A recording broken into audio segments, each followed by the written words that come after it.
Okay, my name is Riggs, and due to the coronavirus, the things that I have missed, or what I missed, is mostly my friends. I'm missing now is baseball. My baseball season just started, and we only got to play 2 games before COVID-19. I was in club volleyball and spring volleyball practices for school. Also, our prom got canceled and banquets have been canceled. The main things that I'm missing right now is getting to hang out with my friends and just kind of chill with them, and then getting to play in the worship band in my school and at my church. Another thing that I miss is my track season that won't be coming back, and I miss the whole opportunity, but it's not my fault, and I can't control that. See, I had big plans for myself this track season. This pandemic has actually affected me just a little bit. My graduation, even though I didn't graduate as necessarily, I was still able to walk on stage. But now that they canceled graduations, we're not able to do that anymore. It didn't really hit me until we got our company down about a week ago. But now there's no graduation for us. Closing schools is a measure of ensuring to slow the spread of the coronavirus and in turn save lives. 46 states have ordered or recommended school building closure for the rest of the academic year, affecting at least 124,000 U.S. public and private schools and affecting at least 55 million students. One scientist has been studying how the coronavirus might spread, and aside from developing a vaccine or getting everyone to continually to wash their hands, closing schools is one of the most effective things a community can do to slow the contagion within school-aged populations. This is an important step because if large groups of people, and children in this particular example, continue to come together in small places, many people will get infected at the same time. Hospitals and ICUs do not have enough hospital beds if this were to happen.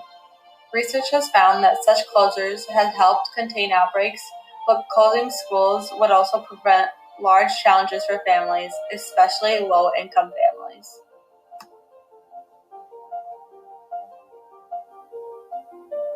Abigail Birchup is finishing her sophomore year at North College Hill. She's an honor roll student with honors classes. She's also a paper kid who's lovingly referred to around NCH as a student who is doing her learning through paper packets. I have a laptop, but we don't have Wi-Fi, so I have a hotspot, but it's like you only have a little bit of storage for it, so it's hard.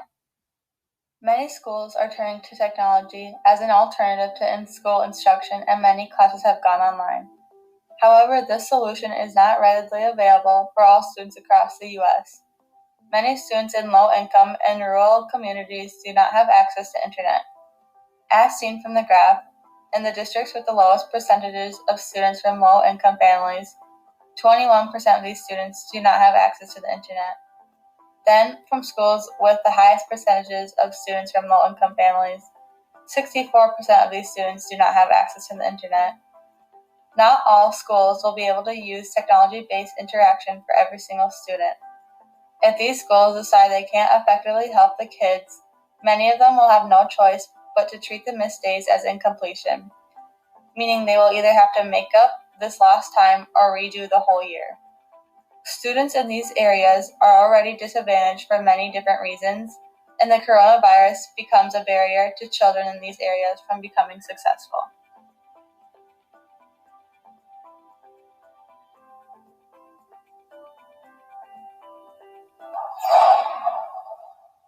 Well, the biggest challenge is that donations are down. Right now, I'm at 51B, where those donations can be donated.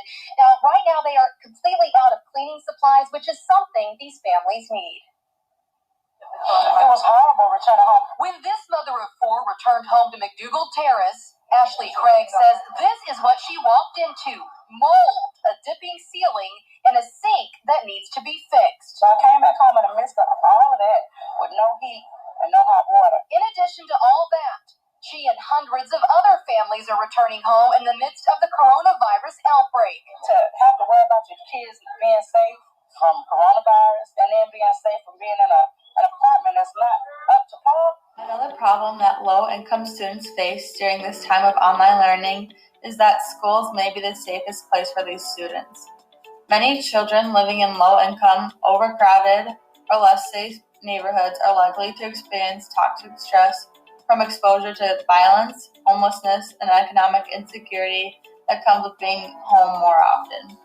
This stress interferes with not only learning but emotional health and behavioral challenges. The closure of schools have made students adjust to new learning environments like in a shared bedroom, the family kitchen, or less than ideal places which can be loud or full of distractions. These environments are not conducive to learning platforms, which conversely offer quiet, distraction-free learning environments, which are proven to help students learn at a more effective rate.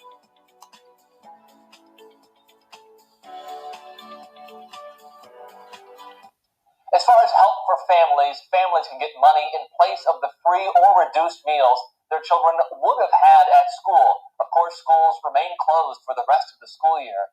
NBC 26's Abigail Hankey shows us who qualifies. The state says during the school year, more than 400,000 kids received free and reduced lunch.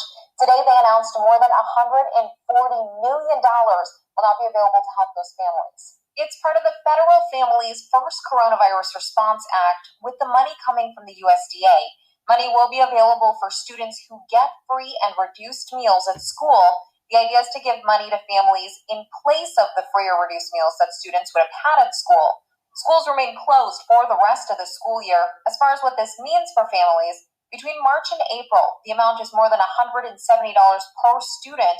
For the months of May and June, it's about $148 per student.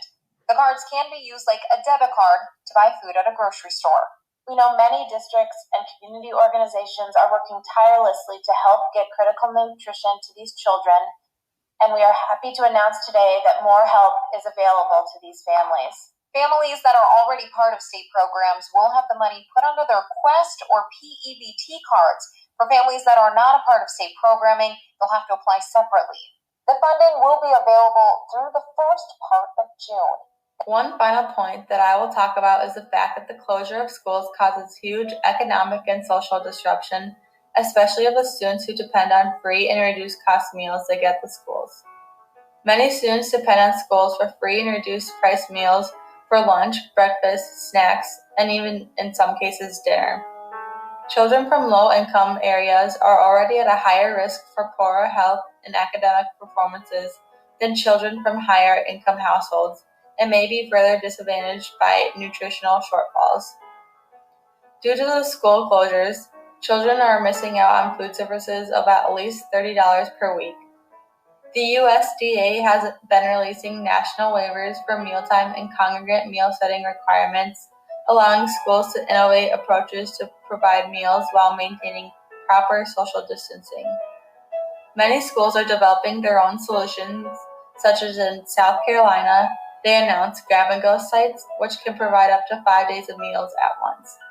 In Michigan and in New York, they are arranging meal deliveries to school bus stops or homes. The USDA has an initial public-private partnership in rural areas to deliver shelf-stable food packages, which includes food that children could prepare independently. While the programs in South Carolina, Michigan, and New York offered creative solutions to solving nutritional problems, they won't be able to be implemented by all states across the U.S. This means that in most states, students in low-income or rural communities may go without some meals or be eating meals that are less balanced nutritionally. This is one more hurdle that low-income and rural kids are facing due to the spread of the coronavirus. First couple things I'm going to do once this is over is probably go fishing with my friends and go on to San Jose, get them unlimited chips and salsa. First thing I would want to do is probably go to Myrtle Beach because we had planned to go to Myrtle Beach over spring break, but we are quarantined, so can't really do that. This pandemic has changed my state of mind on a lot of things. Just kind of washing hands, one thing some people just kind of take for granted. We don't always think it's a big deal. It's kind of become a main priority during this. Just kind of getting to go out and do things and leave your houses, something we usually take for granted, but during this time we realize how much we really miss it. Probably think differently now about just like how close I am to people. just so that I can keep the rest of my family safe and their family safe. We can only pray and hope for the best and hope for a turnaround with this practice. It really shows you that you have to cherish every moment because, like, you never know when it's going to be your last time you see anybody or do anything that you love to do.